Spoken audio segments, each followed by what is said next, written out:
అంటావు. చాలామందికి ఇష్టం ఉండదండి. నేను వెలగాలంతే, నాకు కత్తెరేయొద్దు, నాకు ఉపదేశం చెయ్యొద్దు, నన్ను గద్దించొద్దు, నా ఇష్టం వచ్చినట్టు నేను ఉంటాను, బూడిద పట్టి మసి పట్టి ఉంటాను.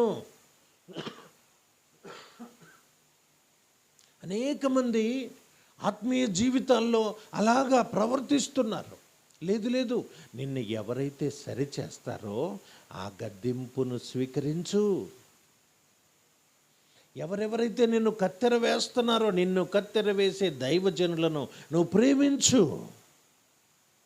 దావీదును నాతాను గద్దిస్తే ఒక రాజును పట్టుకొని నిశ్చయంగా పాపం చేసిన వాడవు నువ్వే, ఆ మరణానికి పాత్రుడవు నువ్వే అని కత్తెర వేసినప్పుడు దావీదేమన్నాడు తెలిసినా? అయ్యా అని సాగిలపడ్డాడు. అప్పుడు వెలుగుతావు నువ్వు.